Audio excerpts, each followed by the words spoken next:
안녕하세요. 고품격 날라리 방송 한준희 장전의 원투펀치 436회 2부 시간입니다. 지금 이제 문은 장지현 위원께서 열었지만 그 일부 말미에 예고해 드린 대로 저희가 정순주 아나운서가 돼서 제가 좀 질문하는 시간을 갖도록 하겠습니다. 아시다시피 이제 첼시가 프랭크 램파드 감독과 이별하고 토마스 투엘 감독이 들어서서 울버햄튼과 경기를 했어요. 저희가 이제 저희 녹화 기준으로는 울버햄튼전까지만 본 거고 이후에 사실 번리전을 했을 겁니다. 번리전 했죠? 네, 저희는 못 봤죠. 네. 저희는 지금 못 보고 있어요. 네, 저희는 못 봤어요. 네, 램파드 감독 시절에 첼시가 안 된 것들이 있다면 뭐 정도가 있습니까? 왜 이 사람을 경질을 해야만 하는 상황이 됐습니까? 일단 첫 번째 초보 감독이었어요. 네. 근데 더비 카운티 감독 시절에 가능성을 보였기 때문에 레전드로서 기회를 준 거죠. 지난 시즌에는 사실 초보 감독이었지만 기대 이상의 결과를 냈어요. 챔피언스 진출을 시켰기 때문에. 그렇기 때문에 선수를 보강을 시켜주면 네, 그러면 이제 또 램파드 감독에게 좀 날개를 달 수 있는 힘을 줄 수 있겠죠. 그래서 사실은 로만 아브로비치 입장에서는 램파드 감독을 선수 때나 또 지금 감독으로 데려와서도 애정이 많았다고 저는 생각이 들어요. 로만은 램파드를 상당히 아끼는 사람이었고 이런데 4위 챔피언스리그 진출 안으로 시키지 않았느냐. 선수 한번 더 사줄 테니까 한번 다음 시즌 보자 하고 밀었겠죠. 램파드 감독이 아예 계속 너무 부진했던 내용만 보인 건 아니었어요. 일부는 조금 가능성이 있던 경기들이 꽤 있었고 전 경기를 다 못한 건 아니에요. 몇 경기는 좀 가능성을 많이 보이긴 했는데 물론 최근 경기는 워낙 부진하긴 했습니다. 그럼에도 초반 케파 키퍼가 사실은 너무 못한 부분도 있었고 선수들의 실책 때문에 나오는 부분들도 꽤 있었기 때문에 몇 경기 정도는 그래도 조금 저는 팬심해서 기회를 주면 더 큰 가능성을 보여주는 후반기를 잘 마무리할 수도 있지 않을까. 그러면은 거기서 감독이 크게 성장이 되면서 올라올 수 있지 않을까. 전 포지션에 다 보강이 됐어요. 그런데 말씀드린 대로 티모 베르너, 하베르츠, 하킴 지에흐 이런 선수들이 다 장단점을 가지고 있는 유형들이에요. 완전히 월드 클래스가 아니고 너무 많은 선수가 지금 한꺼번에 들어왔고 기존 선수들이 있고 그러면은 그러한 장점을 최대한 또 살려서 만들어내는데 시간이 분명히 걸릴 것이다. 보드진에서 3경기 정도 더 봐도 지금까지 보여진 어떤 램파드 감독의 능력을 전체적으로 이제 종합해 보면 이 감독을 다음 시즌 혹시 끌고 가도 원하는 그러한 최고의 어떤 성적을 내기는 좀 힘들지 않을까. 그러니까 궁극의 목표로 갈 수 없다는 판단을 지금 내렸다. 네. 그러니까 더 망가지기 전에 지금 그 로만이 성명서도 썼어요. 되게 아끼는 거예요, 그러면. 당신은 레전드가 맞고 지금 오히려 쉬는 시간은 좀 갖고 오히려 다른 팀 가서 더 경험을 조금 쌓으면 분명히 다시 첼시로 올 수 있는 기회는 다시 생길 테니 그런 차원이죠. 최근에 그런데 이제 영국 언론들을 저도 이제 보면은 램파드 감독이 디테일한 전술적 지시가 거의 없었다. 네. 정말 램파드 감독이 그 디테일과는 정말 동떨어진 그런 유형의 감독이었나요? 특히 감독이 여러 가지 훈련하는 어떤 스타일 자체들이 다 각양각색이지만 확실히 좀 큰 틀에서 램파드 감독은 좀 운영하는 스타일이에요. 저는 그런 부분이 크게는 다른 감독들에게도 영향을 좀 받았겠지만 무리뉴 감독에게도 영향을 좀 받았다고 생각이 들고요. 네. 근데 요즘은 이제 특히 첼시에게 많이 부족했던 부분은 전체적으로는 포제셔닝 영역에서의 역할들을 강조를 하지만 현대 축구에서 사실 풀어나가면서 확실하게 상대를 제압할 수 있는 그러한 오프더볼 움직임이나 아니면은 전체적인 어떤 타이트한 운영을 통한 전환을 위한 플레이들, 팀을 위해서 그러한 어떤 훈련, 세밀한 패턴 훈련 이런 부분들은 사실은 부족했다고 저는 생각이 들어요. 그렇기 때문에 그런 부분에 대해서 조금 더 세세하게 담금질할 수 있는 전문가 감독을 원한 것 같고요. 투엘의 영입은 그런 차원에서도 부합한다고 생각이 듭니다. 그래서 램파드 감독이 그런 부분에서는 역시 조금 더 경험이 필요하고 여러모로 또 다른 지도자들의 스타일들을 계속 또 보고 배우면서 본인이 발전할 수 있는 시기는 분명히 있다고 보여지고 이 감독은 그렇기 때문에 아직은 초보 감독으로서 사실 그 너무 큰 기대감에 너무 큰 걸 던져줬기 때문에 거기에 대해서는 상당히 좀 힘든 시즌이 됐던 것만은 확실합니다. 그래서 저는 일단 첼시라는 팀 자체가 결국은 이제 결과지상주의적인 방향으로 가는 팀으로 바뀌어 있기 때문에 구단주가 바뀐 이후에는 또 거기에 따라가야 되지 않겠습니까? 그 상황에서는 이제 램파드 감독의 또 향후 행보에 좀 좋은 일이 좀 많이 남기를 좀 바라는 것뿐이죠.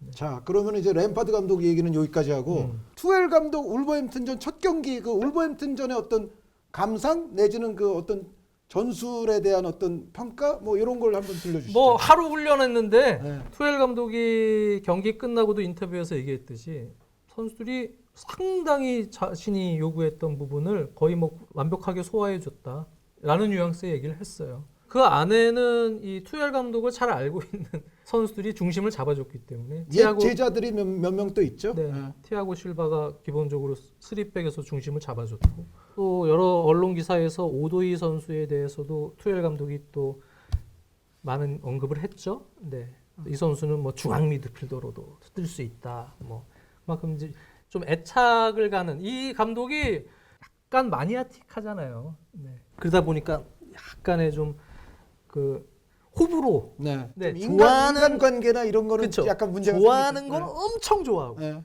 약간 자기랑 안 맞거나 싫어하면은 확 등지고. 네. 그렇기 때문에 처음에는 일단 동기부여.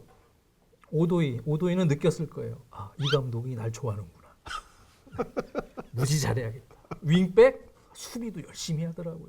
제가 결정적인 수비도 있었어요. 네. 주문하는 게 항상 또 파이널 서드에서의 그 어포더볼 움직임.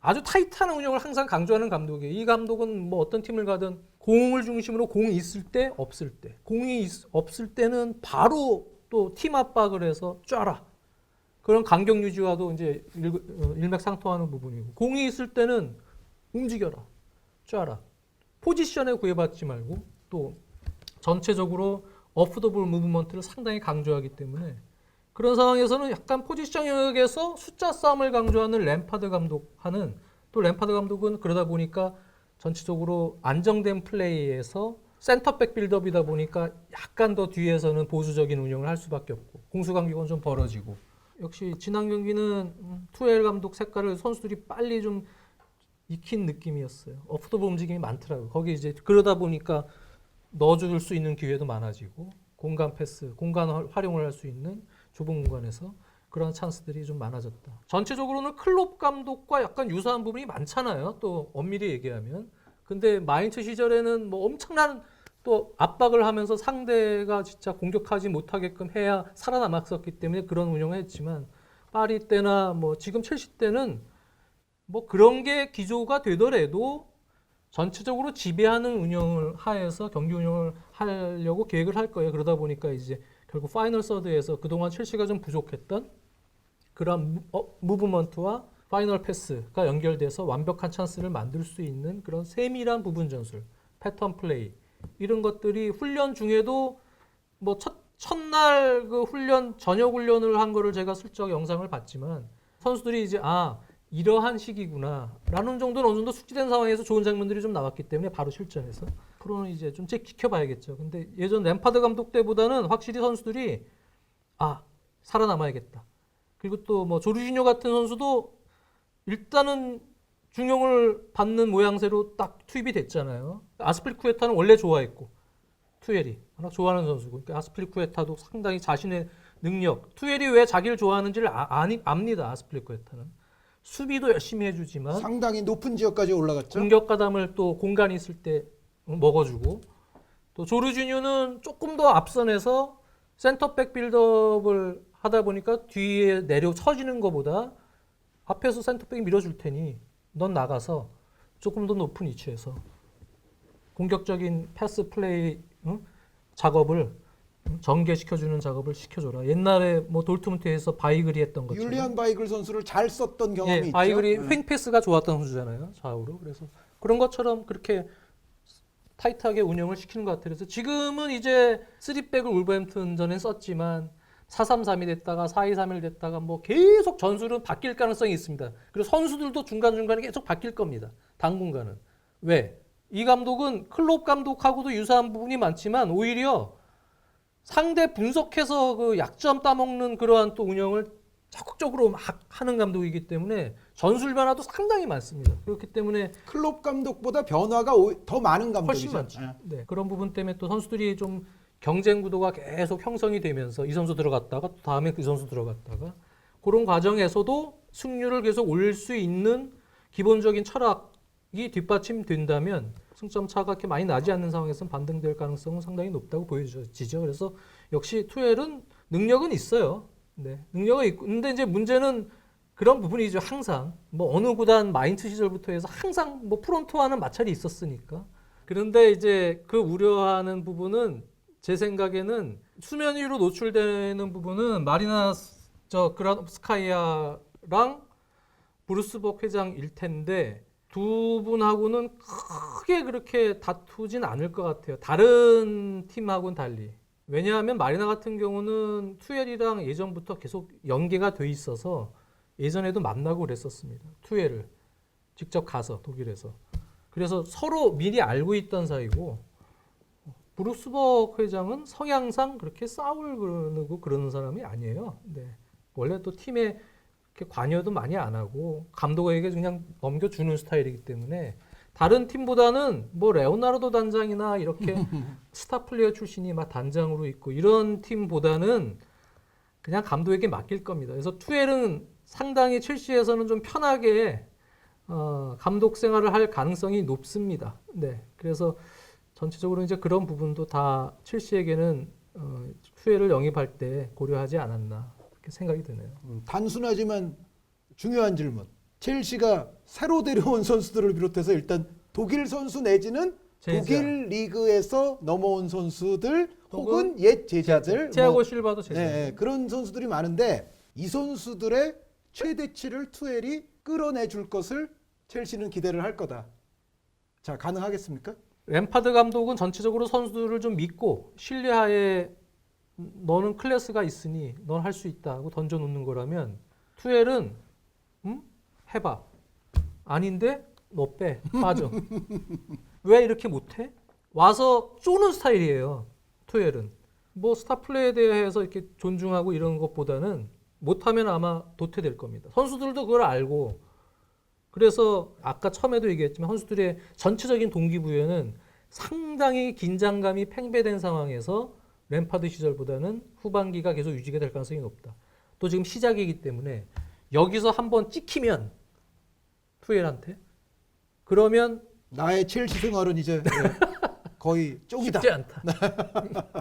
그러니까 아마 훈련도 예전보다는 웃음기가 좀 없이 상당히 타이트하게 진행이 되면서 선수들은 투엘 감독이 영어를 또 잘하거든요. 그러니까 그 감독이 다음 경기 뭘 원하는지 또 기본적으로 우리한테 지금 못하고 있는 거 지적할 때는 뭔지 아주 귀 쫑긋하고 지금 계속 가야 될 시기인 건 분명하고요. 그래서 기존에 영입된 선수가 뭐 누구냐 또는 기존 선수가 누구냐 아마 그런 거 안 그런 가릴 건 거예요. 관계 없겠죠 이제. 이제 관계 없고 그냥 다 첼시 선수에서 경쟁 들어오는 거죠. 거기서 투엘은 분명히 제일 자기한테 잘 맞는 선수 쓸 겁니다. 네, 그게 누가 될지 모르겠습니다. 그런데 이제 그렇게 했을 때 그러면 장 의원님은 하버츠 선수, 베르노 선수가 더 좋아질 수 있을 거라는 가망성에 대해서는 어떻게 생각하세요?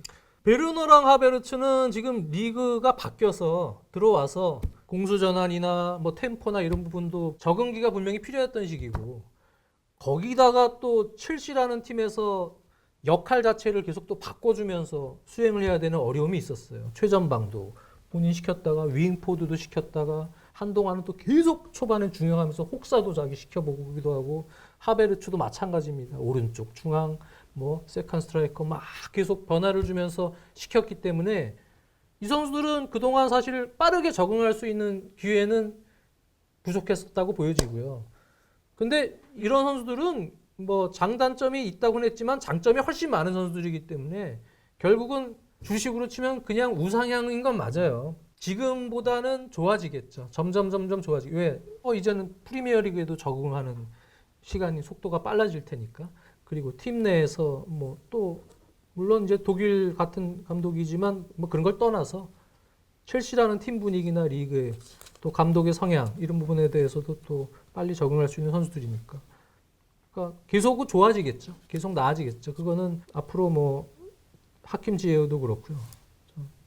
근데 성향상 그 도태될 수 있는 가능성은 있다고 보여져요. 뭐 하베르츠, 베르너, 뭐 리디거 이런 독일 선수들 뭐 다 중요해서 쓸 거다. 또는 지에우도 돈 많이 주고 영입했으니까 쓸 거다. 절대. 네. 그러니까 이 선수들 중에도 분명히 도태자가 나온다. 도태자가 나올 가능성 충분히 있죠. 큰 틀에서만 말씀을 드려야지 일단 경기를 조금 지켜보면서 또 제가 못 봤던 영입된 선수들도 그런 잠재성이 다시 나올 수도 있고요. 그런 과정을 좀 지켜보면서 투엘의 지금 후반기 행보를 좀 지켜봐야 될 것 같아요. 투엘 감독이 경기마다 포메이션 막 매번 막 바꿀 것 같으세요? 약간 한번 또 이렇게 좀 정착을 하면은 조금 안 바꾸다가 뭐 중요한 경기 때 갑자기 바꿔가지고 많은 경우도 챔스에 있긴 했지만 투엘 감독이 사실은 그런 아픔이 좀 있어요. 챔피언스리그에서 네, 약간 쓸데없는 변화를 주다가 그러니까. 오히려 내용과 결과가 다 안 좋아지는. 네. 기본적으로는 이 감독이 상대 약점을 최대한 지난 울버햄튼전도 끝나고 얘기를 했지만 아주 자랑스럽게 얘기를 하더라고요. 울버햄튼이 역습을 우리가 완전히 차단했다. 점유율을 뭐 엄청나게 높게 가져가면서 점유율 한 77 가져갔습니다. 세컨볼 싸움에서도 계속 유리한 상황을 상당히 만들었으니까. 타이트한 운영하면서 제대로 된 역습을 하지 못하게 만들었다. 그거는 이제 팀의 장점을 무력화시키기 위한 팀 맞춤 전술을 또 가동했다는 방증이거든요. 지금은 또 후반기 일정에서는 첼시 로만 구단주가 이왕이면 오셨으니까 우승 한번 가야죠. 뭐 이렇게 얘기할 수는 있겠지만 내심 그냥 1차 목표는 챔스 진출이거든요.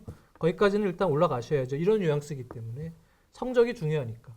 매 경기 약간 장기 플랜보다는 그것도 지금 저 1년 반 계약한 거잖아요. 짧은 계약입니다. 그러니까 올 시즌은 일단 성적을 내는 게 중요하고 투엘은 계속 상대에 대한 기본적인 전력을 파악한 이후에 거기에 맞춤 전술을 어느 정도는 응용하면서 가지 않을까 보고 있는 거죠. 최근에 한 외국 평론가 표현 중에 제가 이런 것도 보긴 했어요. 뭐냐면 울버햄튼전 투엘 첫 경기 치고 내용 괜찮았다. 그러나 투엘에게는 남은 시간은 별로 많진 않다.